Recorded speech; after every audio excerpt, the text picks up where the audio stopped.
This is my first episode and probably my first conversation ever with an action actor, which is today's term for the profession I would have referred to as stuntman. Jon Schmidt fell into the work after time in the Peace Corps and then completing his MBA when the job overseas that he had accepted fell through. Jon explains how in the beginning of his career, he worried that saying no to a role might mean he'd never work again. I connected with that, though I work in a completely different field. Overpromising on performance is actually the greater risk. Learning to undersell, or at least promise from a realistic perspective, leads to trust, more opportunity, and a stronger network. He also shares some of his insights into education, writing, and AI. Again, points that fall close to home for me as a learning designer and writer. And then, in the final moments of our conversation, we talk about the purpose in making yourself vulnerable, throwing yourself out into the world in front of others, and giving something your all. Are you striving for failure or for success? Here's my conversation with Jon. And actually, I might just ask you because I grew up way back in the day when we said stuntman, and I think stuntman's not a thing probably anymore. What do I call you? Yeah, it's stuntman, stunt performer, action actor. Yeah, we do stunts, but like we're performers. We help bring the scene to life. What's written on paper, we add our own little like flair to it, and then we kind of like work in collaboration with the stunt coordinator, the director, and then if we're doubling an actor or an actress, we'll mirror as much as possible their movements to kind of make it as seamless as possible. Okay, I like action actor. I like that. That's cool. So Jon Schmidt, introduced Yes. properly as an action actor, because I just really like that term. How did you get into doing that? Either you're born into it or you fall into it.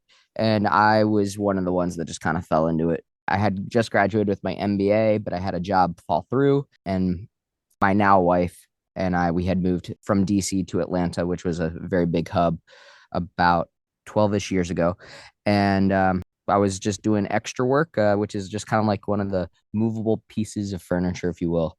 Hey, be this guy walking across the street, or be at the coffee shop, but no lines, nothing, just plain as day, blurs in the background. And I started talking to someone, and I said, "Oh yeah, I used to snowboard competitively. I would love to do that again." I thought those days were behind me, and they said, "Hey, come to this gym." And so I went to this. I guess it was a stunt performers gym, a stunt gym, and I still had it to do some flips on a trampoline and things like that, just acrobatic. And they said, "Cool, you have to be in the union." And I said, "I don't know what that is, but I'll figure it out." And then the next thing I knew, like 6 months later, I had been asked to join into the union because I was on a commercial for Prudential insurance. And the next thing I knew, I joined the union, and which I thought every job was going to be like a commercial job, and it wasn't. So it was a lot of trial and error to find those next jobs. Just because you were in the union didn't mean you were going to just automatically get work. So it was the real job started by getting into the union. So at that time, were you still living in DC or you had moved to Atlanta? Had moved to Atlanta. The job that I was supposed to have was going to be in Singapore. And then out of the blue, like maybe a month before we had graduated with our MBA, it just completely fell through. And I was just kind of a fish out of water, and was like, yeah, all right, let's just no plans, just move somewhere new. So that was it. I've been in it for 10 plus years now. That the network that I've built, that like people will now say, "Oh, hey Jon, can you do this?" I'll be like, "Yeah, sure." But I'm always honest. And the I guess the vulnerability on that aspect is that, like, or the risk is that I used to think early on in my career, if I turned down a job for whatever reason, that I would never work again. But I've realized that the more work I've gotten is because I've said, "No, I'm not your guy. No, I'm not your guy for this. Here's someone else that I would recommend." And most stunt coordinators and other stunt performers would rather have someone who is overly honest and shoot. Like, I'm not saying that I've like, sold myself as someone who couldn't do that. But in a world where everyone oversells, I completely undersell. And if I get on set and someone says, "Hey, can you do this?" I'm like, "Yeah, actually I can." It's been a minute. But if I set the expectations, if I over deliver, then it works out better for me. I kind of come into it with the aspect of, to a degree, it's okay. It's definitely okay to say no, but it's okay to know what your personal limits are and where you want to see it go. I see the long game in terms of being able to work another day. And for stunts, is like, yes, it's physical, but a lot of it's mental. Whether I submit for just a stunt doubling job or a stunt acting job, or just even as like if my agent sends me like an audition for any sort of acting roles, whatever you think of yourself in the mirror and someone says, "I don't like the way that you look. Your hair's too long. Your hair's too short. You're too large. Can you lose 6 pounds? Can you gain 6 pounds?" Whatever the spectrum is on that, you name it, and I have lost a job because of those things for whatever reason. When I say take it on the chin, everyone's got an opinion. I'm already putting myself out there. Someone didn't like my take, or someone didn't like the way that it looked. Okay. I can't I can't say to myself, well, I can't change my face. Like, that's the type of things that like you have to constantly remind yourself. Have I had a lot of close calls? Absolutely. I've had a lot of close calls where I've gotten, all the way up to director's picks and things like that, and then just, nothing. But on the plot positive side, I've had some director's picks and I've gotten chosen. And then you find out that when you get those jobs, that it's someone's choosing you for those jobs, then it's the pressure's even raised up a stake or two. Because then it's like, okay, not only has the director really liked me, I know that I've beaten out two or three people that made it to that point. Usually there's about, for an audition, maybe 1,000 people audition. And then maybe of that audition, maybe they bring in 20 people, and then they bring it into like about 10 people or 5 people. And then it's between one and three people. So if you know that it's a numbers game, and you know that you've, from a like, from whatever perspective you get on set, and it's like, okay, not only have to I think about these lines, now I have to think about doing the actual action. You have all these things running in your head, and then someone's like, okay, hey, can you do this line? And more times than not, I'm not even thinking about the lines. This last thing that I had to do, I was on this show called Will Trent, and I was this character. They cut all my lines, but on the day, I had to say like a whole bunch of lines that were tongue twisters.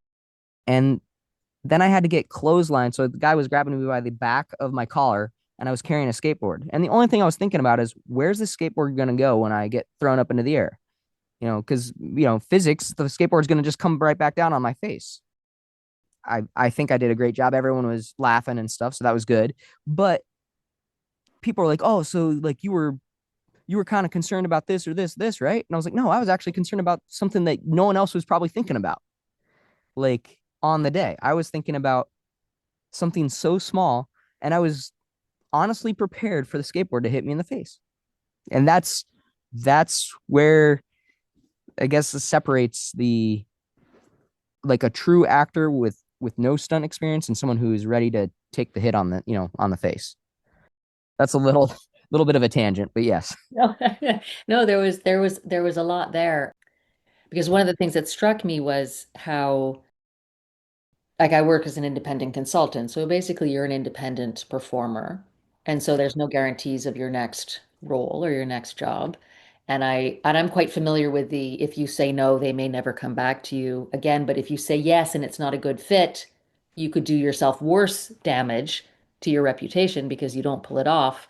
And I find it very refreshing to talk to somebody who's like, I don't want to oversell myself. I just want to come in being very clear about what I'm able to do. And if it's not for me, I'm very happy to pass that opportunity to a colleague. And I think that I don't see that often right now. So I think that's actually quite commendable. I really like that. Yeah, I think it's one of those things. I've been very fortunate to have been a working actor and stunt performer for 10 plus years. I think it's one of those things where it's like it's so easy to put people down to elevate themselves. I've never been one of those people like patience is kind of always like one of those things that I practice, and that's probably something just from I was a Peace Corps volunteer, and that was one of those things that is like the ambiguity of, well, either I'm coming to work today or I'm not. So it's just one of those things that I've always kind of learned from my past experience into today. It's just like nothing good in my mind is going to come from kind of leapfrogging someone else. Lift them up. And that's kind of like the mindset that I've had, at least in this industry. And how do you look at your career over the longer term? Because again, I'm going to make an assumption that the physical work takes a toll, right? And you're rolling ankles and you're getting bruises. Yeah, so it's funny when in my snowboard career, I had many broken bones and dislocations. As a stunt performer and when we're on set, we try to eliminate those risks as much as possible. So I've actually not really been minus like some bruises or just like like a lot of bruises and some rolled ankles. I've actually really never had a serious injury on that, and it's all about longevity. That being said, I would love to not be in my 60s and late 60s and stuff like that, hitting the ground, hitting concrete, because we may age but concrete still stays hard. And I think that for me, like, there is opportunities to because I am in the union. Like, there's no separate unit between stunts and acting, so I could go into the acting route. I do like creating, so whether it's writing, directing, producing, I think that there is a way to bridge all those things. And having been a stunt performer, or being on set, and like, I have an understanding of how I would like to shoot things or how I would like to write things. And so I think there's definitely avenues for me to do that. I don't think I've really given it so much thought, just because with the writer strikes that happened in the last couple of years and things like that. Just, I think with AI, I think it's we're trying to navigate what, like, I'm trying to see where the dust is going to settle. I think, for more so, to kind of navigate where that next spot goes. Right now I'm focused on trying to film some short stuff, writing some shorts, and just kind of seeing where that kind of takes me in that regard. I'd like to do more filming and see kind of where that goes. I have to ask, so when you were 1 week away from graduating with your MBA and you're about to take a job in Singapore and that falls through and all of a sudden you're like, okay, what have I got around me? What can I go to? You had the career in snowboarding, so that kind of seems like a bit of a link to that. But does the MBA, John, ever kind of look ahead and go, hold on a second, where are you doing with this shorts, directing shorts and writing shorts? Yeah, so people will kind of joke me like, "Oh, you use an MBA and you fall downstairs." And so I am active in the SAG-AFTRA Atlanta area board. I am on the working and wages committee, so I am really competent in the contracts and trying to make sure that, like, everyone is getting fair compensation for those things. And so if someone has like a grievance, or they say, "Hey, let's do this, let's move it forward to the national board," we do that. But yeah, I would say, like, I have looked at it from the MBA aspect. It's hard because I absolutely was like the worst student, and I completely own that. I'm not saying I didn't take it seriously, but like, the best example I could put it is that everyone showed up in like suits and ties to like an MBA classes, and I was just like, yeah, I want to be comfortable, so I'll be like in sweats or what. I was like, it's just class. I was kind of beating to my own drum, and I've always beat to my own drum in that regard. So I know that I would be a really good, like, producer, because I understand the finances and I understand all those things. However, I do not like the traditional behind a computer, behind a um I love Excel, I hate Excel. I just like, for whatever reason, I would be a creative producer. I'd like to give my creative, whether it's me write a script and then get a producer credit or whatever the case may be. I know that I'd be good at it, but I the best way to do it is to get out of my own way. That's where even me, like right now, like writing a short script or writing a script, I want to just be able to write it, pass it off, and let someone else handle the finances. Because having worked on big budgets, small budgets, I know how much money is being spent and I know how much money is being wasted. And so I don't want to know. If that's the best way I could put it, I want to be a part of it. I want to be a part of the circus, but I don't want to be the clown. Best way to put it. And I certainly didn't mean it as a as an either or thing, because I actually Yeah. find it fascinating when people have all these different facets. And so Yeah. there's a part of you that was attracted to do an MBA. There's a part of you that's attracted to performing and to creative work in that area. And all the different ways that those parts of yourself can support you in how you explore that is fantastic. I think that's great. But if you want to leave the money to the clowns, go and do that. Yeah. Well, it's they call it Hollywood accounting for a reason. So it's when you understand really the Hollywood accounting, you're just like, you know what? If you can tell me that I can get a return on the investment, that's all I need to know. Like, I don't need to know what it was spent to. So, I absolutely enjoyed getting, my MBA. And I went in getting my MBA for a completely different reason, because I had just come back from Peace Corps, and most every person that I met overseas was like, "Hey, if you want to work overseas, you need an MBA." And it didn't happen. And yeah, I used my MBA to market myself, to do things on a contractual basis, but it was the network that I built through the MBA that was more valuable than anything else. I'll be talking to my friends, and education is changing so drastically and so fast that where the education system goes in 10 years is going to be drastically different than what it was 20 years ago. Everything that I have ever learned, I just go to the internet. Or, now it's, just do the whatever Google Gemini or, the chat, AI, and see what the answer comes up with. Going back to, what is MBA John have said, I think for me, that is something that, like, I'm all on board about using AI as a tool for the film industry. And I've written some scripts, but I'm proud to say that I've written my scripts without the aid of any AI. And I think that's something that, like, I don't think people had to say 10 years ago, 5 years ago. I have one of my scripts that's, copywritten, but I can now say that, like, it's without the use of AI. And I think that's an accomplishment in itself. And I'm sure there's, people in Hollywood that are getting their basis for their ideas on a prompt from AI and then filling in the blanks. But, like, what's up here is, if you can have those truly imaginative moments and then be able to put that down on paper, and maybe 10 years from now or 5 years from now, someone take that idea and then put it into film, or, in some medium, is I think, like, the most intimate form of connecting with people, I think. So Thank you for saying that.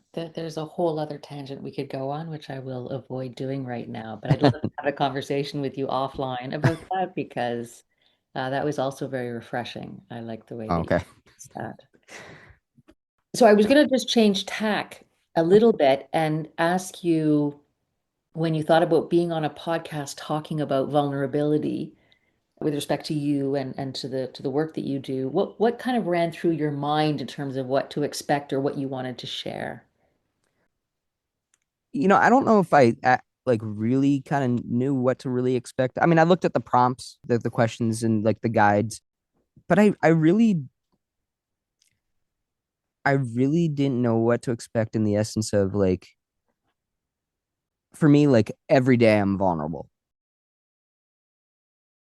in my industry, whether you're auditioning or whether you're on set, like, the fake it till you make it to a degree, yes.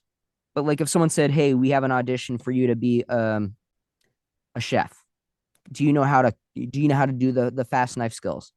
My first answer is no, but they'll be like, oh, I could learn that.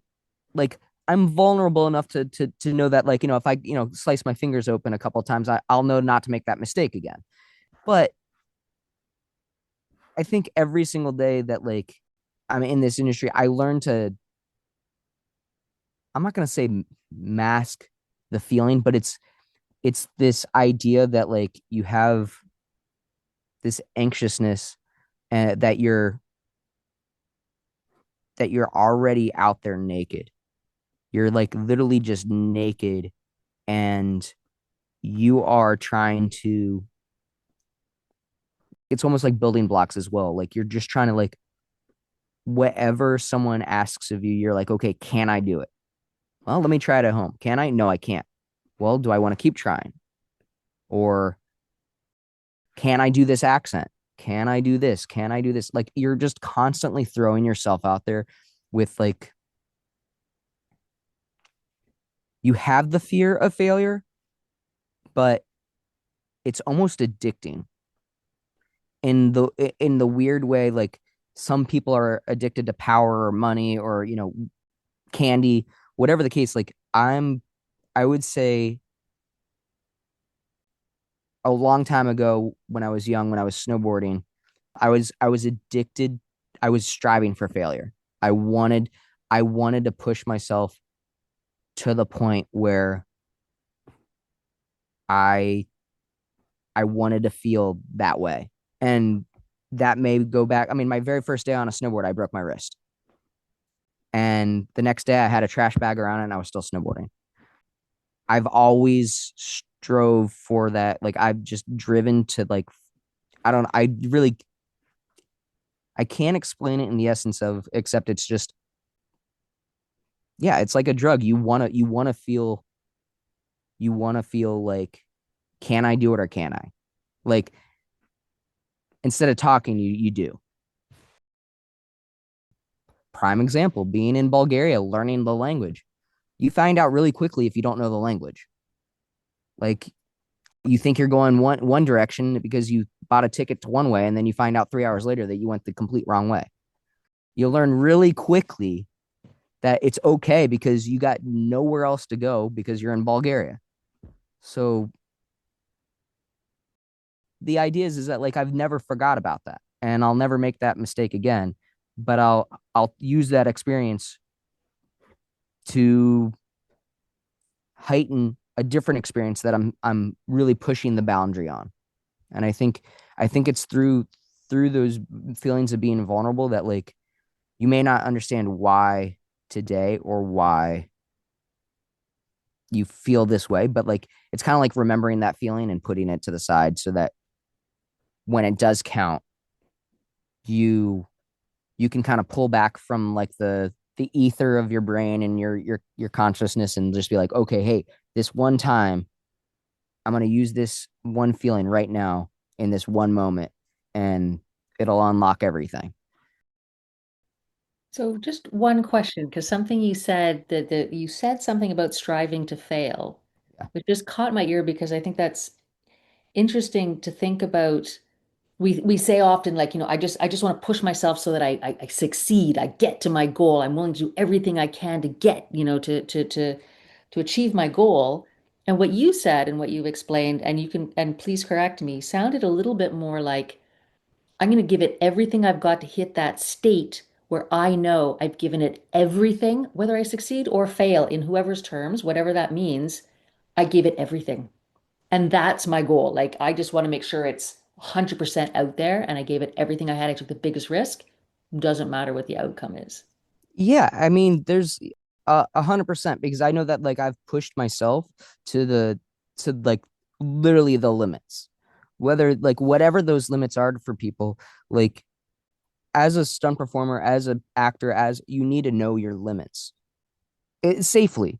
Like, prime example is that they never used this, but they had me film like like not really a stunt audition. They just wanted to know if I could do it, where I had to jump on a springboard and clear roughly a 6.5 foot tall fence, very limitedly, like just like running, jumping, and clearing it. We ended up using a harness, but they wanted to see if I could do it off a springboard, but I couldn't flip and I couldn't do anything. It just had to be just jump and then just up and then tuck my knees.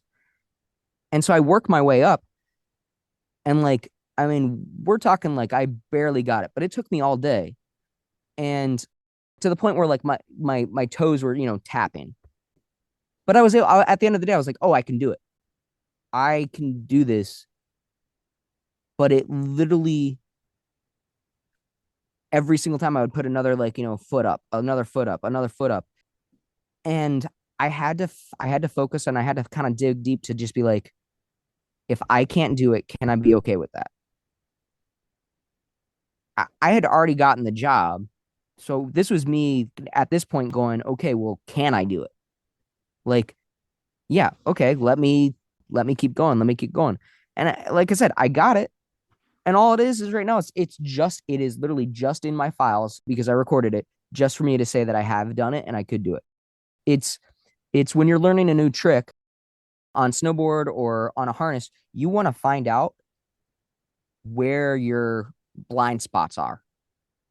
If you're in a harness and for whatever reason, because of your body composition, your left leg is heavier than your right leg, you're going to be spinning a certain way if you're going to go upside down. And you need to know that.